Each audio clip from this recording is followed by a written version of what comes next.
प्रशासनावर आपला कसलाही रोष नाही, प्रशासनाच्या विरोधात आपली लढाई नाहीये. वाटेल त्या पद्धतीनं प्रशासनावर दबाव आणण्याचं काम ह्याच आहे. आहेत नाही तर चालू आहे त्यांचं.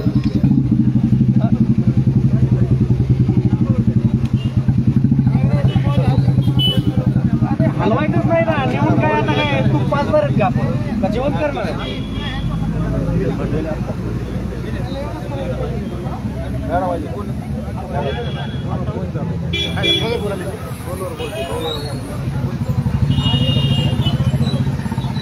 साहेब आपलं मागच गेलेलं आहे की आणून देतो वापस लगेच नाही आपण सगळे जे आहेत. कारण आंबोली सो कायदा इथं चालणार नाही, इथं संविधानाचं राज्य आहे. कायदा व सुव्यवस्था आजही काम करते. असेल यांची कुठं पोच कोणत्या मंत्र्याकडं संत्र्याकडं, त्याच्याशी आपल्याला काही देणं घेणं आहे.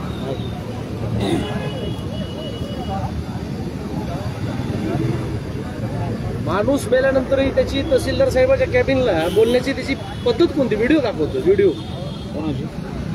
कंपनीचा माणूस, तुम्ही यायच्या अगोदर कंपनीचा माणूस म्हणतो व्हिडिओ बघा, व्हिडिओ आमचा व्हिडिओ बघा. काय व्हिडिओ होता? शेतकऱ्याला हाणमार गेलेले व्हिडिओ. याने आम्हाला धमकी देतोय काय? दाब टाकायला लागला होता आम्हाला.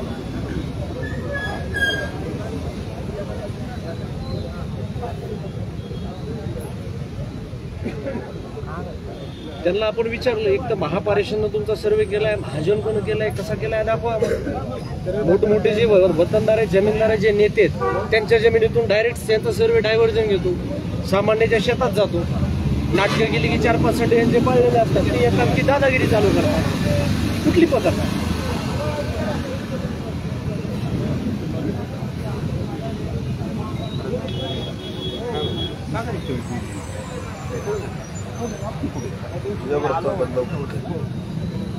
त्यांच्याशी मी बोललो, त्यांनी मला त्यांचा नंबर दिला होता. त्याच्यानंतर ते काम बंद होतं. साहेब दाब देते ती उलटे, दाब देतात, दाब डायरेक्टली मारू दे ना. काय होतंय आता शिक एक मेलय आणखी 10-5 करू द्या. परवा दिवशी तर बोलून घेतलो आम्हाला पोलीस स्टेशनला. जवान असं आम्हाला दाबदडप करायला, मधीच ट्रॅक्टर सह्या करा, जाऊ द्या तुमच्या ह्याच्यावर सह्या करून द्या म्हणून दाब करायला. दाबदडप आम्हाला दाबदडप नाही करत येतो. नाही ना साहेब, नाही नाही नाही नाही साहेब, दाबदडप काय आहे? ज्यावेळेस तुम्ही येतात साहेब ऐका ना, सहज आमच्यासाठी काम होतं. त्याला आम्ही काय करू शकतो? तुम्ही तुमच्या आमचं काय जे काय बोलणं झालं की तुमच्या लोकांच्या सगळ्यांच्या समोरच झालं. सर कधी मी म्हणलो तुम्हाला, तुम्ही आल्याच्या नंतर विषय काय होतो? प्रशासनाची माणसं तुमच्यामुळे इथं तरी जरा थोडी शांतता आहे सध्या तरी समाजामध्ये. तुम्ही आल्यानंतर तुमची त्या ठिकाणी इज्जत करणं प्रत्येकाचं काम आहे. शेतकरी एकतर पोलिसाची वर्दी बघितली की देतो, तुम्ही काय मारीत बिरीत नाही. पण एक सांगतोय तुम्हाला, नाही नाही तुम्ही बोलत नाही. तुम्ही येऊन साहेब तुम्ही येऊन गेल्याच्या नंतर विषय काय होतो की आम्ही पोलिसांना आणली.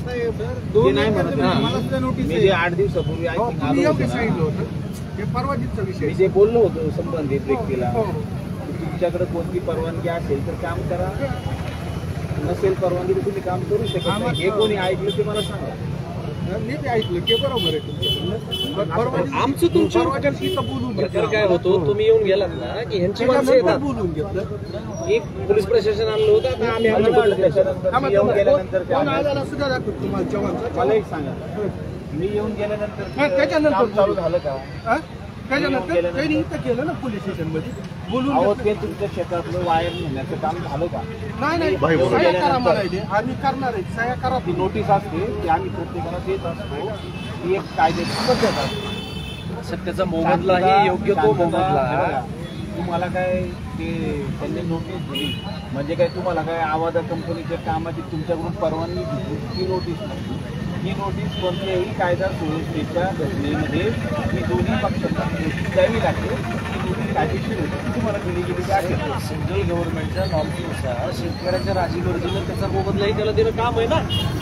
मग ते काम कुठं चालू झालं? आणि काम चालू झालं म्हणजे साहेब ही उमानतच नाहीत ना. काम त्याचा मोबदला जर शेतकऱ्याला कामच नाही ना चालू झालं तर. साहेब, तिथपर्यंत काय विषय?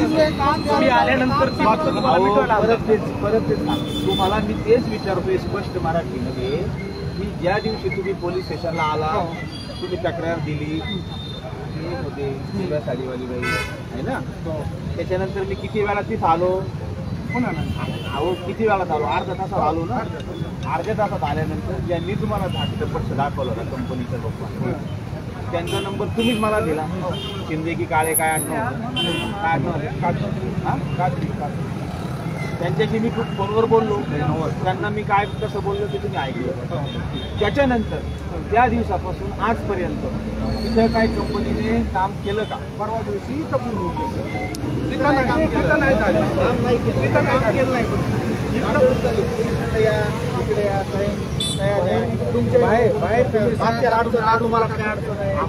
महाराज, यावेळेस एखादी व्यक्ती उपोषण वगैरे करत असते त्याच्यात आम्ही ऑटोमॅटिक बाय डिफॉल्ट इन्व्हॉल्व होत असतो.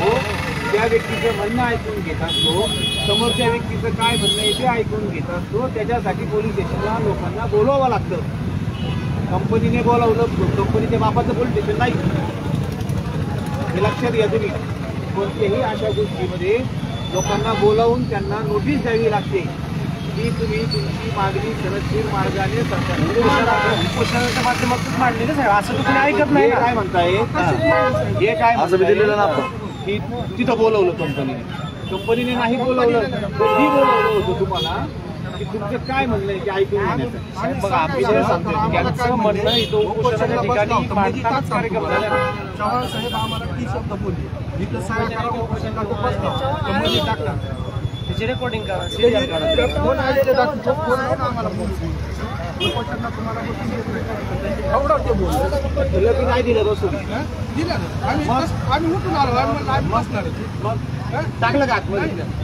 टाकलं का आतमध्ये? नाही ना. पण तिथं दाबदडप आमच्यावर जी सांगायची दाबदडप काही नाही. मला काय वाटतं बा, आज एवढी इच्छा आहे, तुमचं काय म्हणणं आहे तुम्ही सनदशीर मार्गाने मांडावं. तुमचं दुसरं उपोषण चालू आहे, आम्ही तुमच्या उपोषणामध्ये हात घालणार नाही. त्या आजीची अंतिम असं अंतिम करून टाकलं पाहिजे. बाकी हे बघा, पोलीस प्रशासन 2 दिवसापासून 1.5 दिवसापासून ते आहेत. समजा बाकी आता तहसीलदार वगैरे ते पण इन्व्हॉल्व होते, महसूल प्रशासन इन्व्हॉल्व होते. तुमच्या मागण्यांपासून विचार होईल जे काय आहे ते.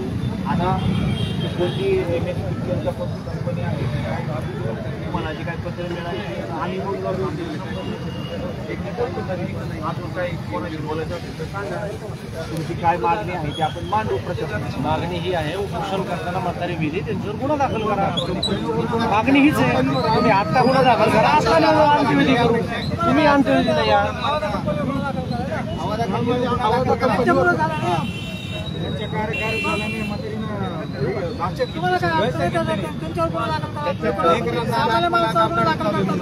कोणता केला सामान्य माणसं काय गुन्हा होतात साहेब केसेस, कोणाचं नाव सांगणार आहे?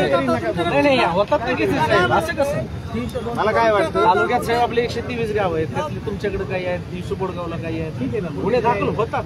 असं नाही बोगम आम्ही बोलत नाही. आमचं म्हणणं रितसर काय आहे. बोलण्यात अर्थ आहे. आमचं म्हणणं रितसर आहे. तहसीलदार साहेब आल्यानंतर त्या ठिकाणी त्यांच्याकडे मागणी करू. तालुका तेच म्हणतोय तुम्ही तालुका दंडाधिकाऱ्यांकडे मागणी करू. आम्ही मागणी ठाम आहेत. म्हातारी उपोषण करताना मेलेली आहे, तिला दवाखान्यात इथून नेलेलं आहे. त्यांच्यावर गुन्हा दाखल व्हावा, स्पष्ट आणि सरळ मागणी. नाही घरी नेऊन काय तूप पाजून अमृत जिवंत करणार, घेऊन जाळायचे. मग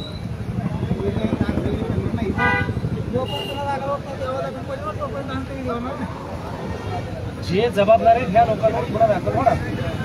आणि जर होत नसेल आम्ही इथंच थांबू, तहसीलच्या दारात का अंत्यविधी करू? काय गव्हर्नमेंटची जागा आहे. तहसीलदार साहेबांचा संबंध असते, कलेक्टर त्यांच्या मीटिंगमध्ये आपलं त्यांच्यावर रोष नाही. ऑफिस समोर आहे, त्यांना 123 गावं बघायचे. तुम्ही कसं बोलू नका. तहसीलदार साहेबाबद्दल आपलं मत नाही.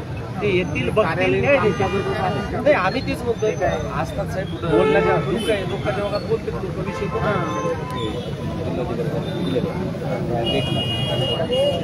काहीच दखल आपल्यापेक्षा आतापर्यंत आलेलं नाही, म्हणून हा पर्याय करायची वेळ आली. दिले जिल्हाधिकारी नोट करून घेतले. कोण आहे जनार्दन कराड? हां तुमचं नाव? हां मी माझं निलेश चौधरी आहे, माझ्या आजोबा त्याचे मी दिलेलं होतं त्याचं काही 5व्या महिन्यात. हां 5व्या मी सणा काही रिटर्न आलं हे सर्व बाजूला हे सर्व बाजूला सिमोल होते तुम्ही काय विचारलं? गर्दी विचारलं काहीच काय प्रतिक्रिया आली?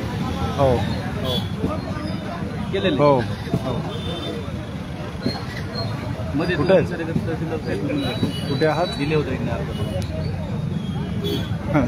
ही जी आहे सर फोटो काढलेला हे टाव ही आहे माझे कोंबड्या शेड त्याच्यावरून ती चालली.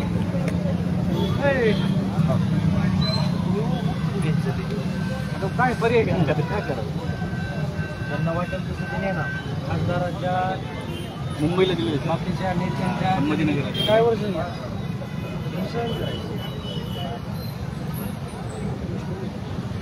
त्यांचं आमचं त्यांनी मुंबईला ते जिल्हा अधिकाऱ्यांना सांगितलं माझं उभी इकडे दिलं. हां सर ह्याच कंपनी पाहिजे ना. हां ह्याच कंपनी ते पत्र कोणतं जाणारच नाही. जाणार नाही झालं पाहिजे यांच्यावर. मी रिपब्लिकन पार्टी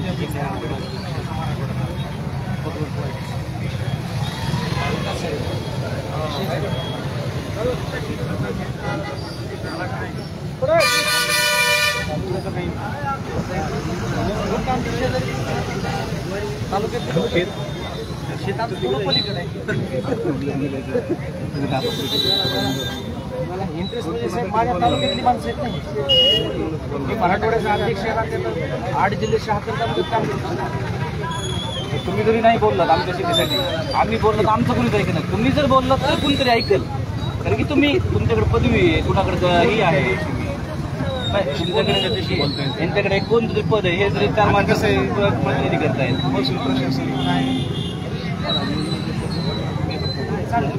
त्याच्या गोष्टी ह्याच्या झेरॉक्स माझ्याकडे एक प्रथम पत्रकार साहेबांकडे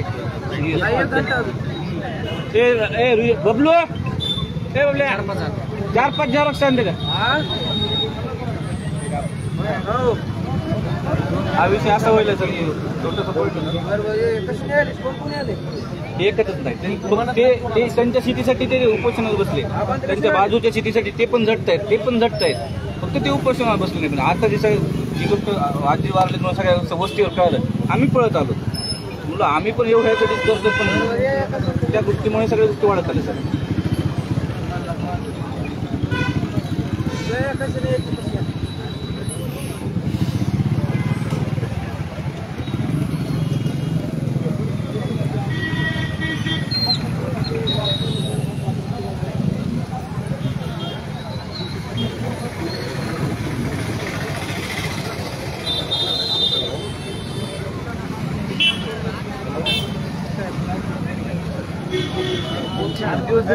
बोला दंडाधिकारी साहेब आले हो बोला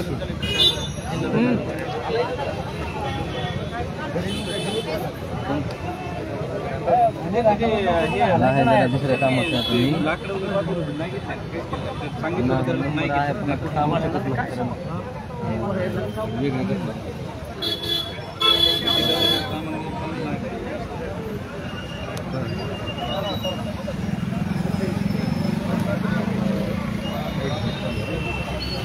हे कुठे वाईट घेऊन चालू हो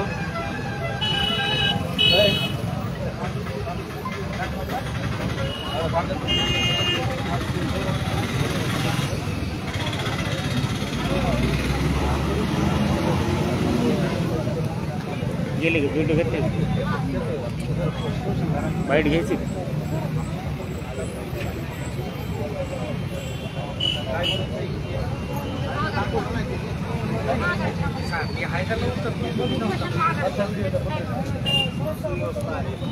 इंटरेस्ट माणसं आमची मारायचे ना आमचं इंटरेस्ट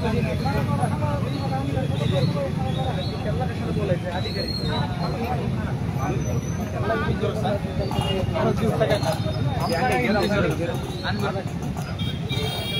आमचं इंटरेस्ट एवढंच आहे की आम्ही गुन्हा दाखल झाल्याशी उठणार नाही. माणसं आपली मारायलेत ना. बस आहे. मला एकदा सगळा सेट द्या. सगळा सेट द्या. दादा जय भीम. आम्हाला उपोषण करताना महिलेचं निधन झालंय. हा, आणि रिपब्लिकन सेनेच्या माध्यमातून आम्हाला तुमचं, जरी तुम्ही सत्तेत असाल तरी आम्हाला तुमचं सहकार्य अपेक्षित आहे. दादा बोजा. आणि प्रशासन विचारते तुमचा कसं काय इंटरेस्ट म्हणलं. आता Republican party of India, Ambedkar या पक्षाचा मराठवाडा अध्यक्ष या नात्यानं माणसं आमची मारायली तर आम्हाला यावं लागेल ना. शिवाशेजारची माणसं आहेत. हे या कंपनीचा मनमानी कारभार, आवाजा कंपनीचा. वाटेल त्याच्या शेतातनं रस्ता लाईट न्यायची, वाटेल त्या पद्धतीनं वागायचं. आमदार खासदाराच्या शेतातनं न्यायचं नाही, डायव्हर्जन घ्यायचं. दादा पोहोचा तुम्ही, या तहसीलच्या गेटला दादा. या बोला ना पत्रकार. काय आहे तुम्ही यहाँ पे होता इथे काय छोड़ दो ते यहाँ पे अमर आजीचा मृत्यू साधारण 12:30 वाजल्याच्या दरम्यान झालेला आहे. आजीची अंत्यविधी आणखी झालेली नाही. कशामुळे झालेलं नाही काय सांगा. या ठिकाणी या वयोवृद्धाची या कंपनीच्या मनमानी कारभाराच्या विरोधामध्ये 2 दिवसापासून, कालपासून या ठिकाणी उपोषणाला बसलेले आहे. आज सकाळी त्यांची तब्येत खालावल्यामुळे त्यांना या ठिकाणावरून हॉस्पिटलला गेल्यानंतर उपचार दरम्यान त्यांचा मृत्यू झाला.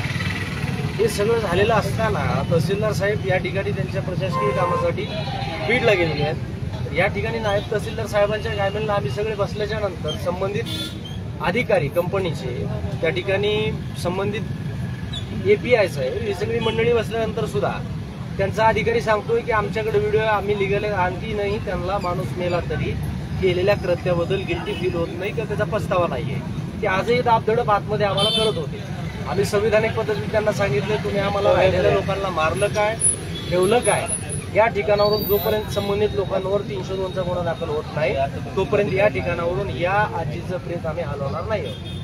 साहेब, हे प्रकरण नेमकं काय आहे? या ठिकाणी संबंधित जे प्रस्थापित लोक आहेत, जे या ठिकाणचे माजी नगराध्यक्ष असतील किंवा आम्हाला कोणाचं नाव घ्यायचं नाहीये, पण त्यांच्या शेतातनं सर्वेची लाईट डायव्हर्जन करून सर्वसामान्य लोकांच्या शेतातनं हे सर्वे करतायत.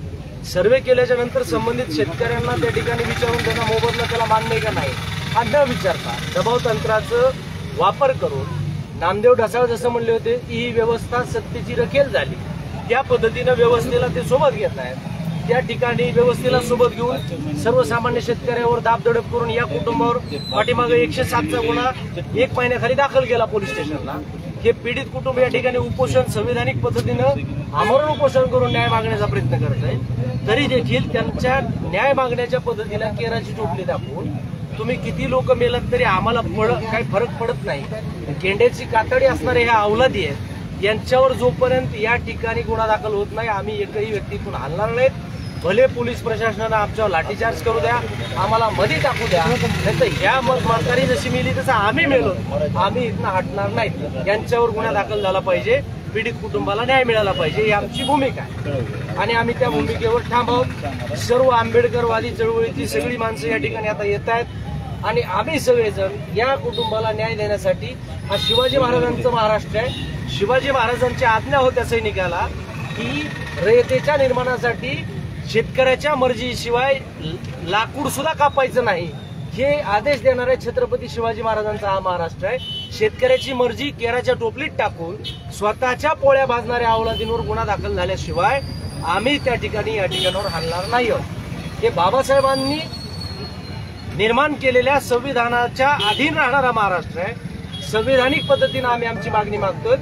या ठिकाणी तालुका दंडाधिकारी साहेब येतील, आम्ही त्यांच्यासोबत चर्चा करणार आहेत. ते ज्या वेळेस या लोकांवर गुन्हा दाखल करण्याचा आदेश देतील त्यावेळेस आम्ही हलणार आहेत, अन्यथा आम्ही इथून हलणार नाही, आमची भूमिका आहे. आणि स्पष्ट आहे केत मतदारसंघाचे आमदार किंवा आपले त्यांना वेळ नाहीये, त्यांना वेळ नाहीये ना. माणसं मरायला लागलेत, मतं मागायची, मताचं राजकारण करायचं, त्यावेळेस शिवाजी महाराजांचा जय हो म्हणायचं, बाबासाहेबांचा जय हो म्हणायचं. त्यांनी लादून दिलेला किंवा त्यांनी दाखवलेल्या मार्गाने कोणी चालायला तयार नाही. आज 12 वाजता डेट झाली असं पत्रकार साहेब तुम्हीच मला सांगितलं. आम्ही या ठिकाणी पोहोचलो, त्यांनी यायला पाहिजे. ते या मतदारसंघाचे पालक आहेत. कुठे आहेत ते? यायला त्यांचं काम आहे. माणसं जरी मेली आम्हालाही फरक पडत नाही. 5 वर्षानं पुन्हा बघू. पैशाच्या जोरावर निवडून येऊ किंवा काम केले ते गोंगाना घालून निवडून येऊ. आमचं त्यांच्याबद्दल हे मत नाही. येतील ज्या गरज आहे, ज्यानं माणुसकी जपली, सत्तेत असो नसो, आमची बांधिलकी. आता मला पीआय साहेब बोलले तुमचा काय इंटरेस्ट, आमचा काय इंटरेस्ट. अरे माझा मराठवाडा आहे, मराठवाड्याचा मी मराठवाडा अध्यक्ष आहे. माझ्या शेजारी राहणारी माणसं आहेत, मी कासारीच आहे. आमची माणसं मिली तरी आमचा इंटरेस्ट नसेल तर एवढं गेंड्याची कातडी आमच्या चळवळीतल्या माणसाच्या डोळ्यावर वळलेली नाही. आम्ही या ठिकाणी शेवटच्या श्वासापर्यंत भोसले कुटुंबासोबत आहोत आणि आम्ही कायम राहणार. इथून या मगरूर लोकांवर गुन्हा दाखल झाल्याशिवाय एकही माणूस, आमचा पदाधिकारी किंवा आम्ही इथं जमलेले सगळ्या पक्षाचे किंवा सर्वसामान्य माणसं इथून कुणी हलणार नाही. यांनी लाठीचार्ज करू द्या, दबाव तंत्र वापरू द्या, वाटेल ते करू द्या, पण आम्ही इथनं हलणार नाहीत. हा आमची भूमिका आहे. आज सकाळपासून पाऊस सुरू आहे तरी हे उपोषण आपलं आंदोलन चालू आहे, सुरू आहे. यानंतरचा आपला पुढचं काय असेल, दिशा काय आहे? पाऊस चालू आहे. पावसातही कुटुंब शेतात काम करायचं सोडून इथं आमरण उपोषण करतंय. तुम्ही हा प्रश्न व्यवस्थेला विचारा ना. तुम्ही तहसीलदार साहेबाला विचारा, कलेक्टर साहेबाला विचारा. 2 दिवस झाला आमरण उपोषण करणाऱ्या कुटुंबाची तुम्ही भेट घेतली का? तुम्ही त्या ठिकाणी त्यांच्या मागण्या ऐकून घेतल्यात का? त्यांचा कोणी कर्मचारी आलाय का? नेमकं चाललंय काय? वाटेल त्या पद्धतीने कारभार तुमचा करायचा हे तुम्ही त्यांना विचारा. आम्ही तर हलणार नाही, ती भूमिका आहे. पाऊस पडला काय आणि मुसळधार पडला काय इथून हलणार नाही. आता काय आम्ही येऊन आजीला अमृत पासून जिवंत तर करू शकणार नाही. ती म्हातारी लढता लढता मेली आहे. ही मराठवाडा साधू संतांची भूमी आहे, संत ज्ञानेश्वराचं जन्म ठिकाण आहे. आम्ही न्याय मिळाल्याशिवाय हलणार नाहीत, ही आमची भूमिका आहे. आणि हे कुटुंब वारकरी संप्रदायातलं सुद्धा कुटुंब आहे. आम्ही इथून कुणीही हलणार नाहीत, ही आमची भूमिका आहे. त्यांच्यावर तुम्ही पत्रकार बांधवांनी आम्हाला या ठिकाणी कशा पद्धतीनं तुमच्या माध्यमातून, या मीडियाच्या माध्यमातून न्याय द्यावा, त्यांच्यावर गुन्हा दाखल होण्यासाठी आपणही सहकार्य करावं एवढी मागणी करतो. जय भीम.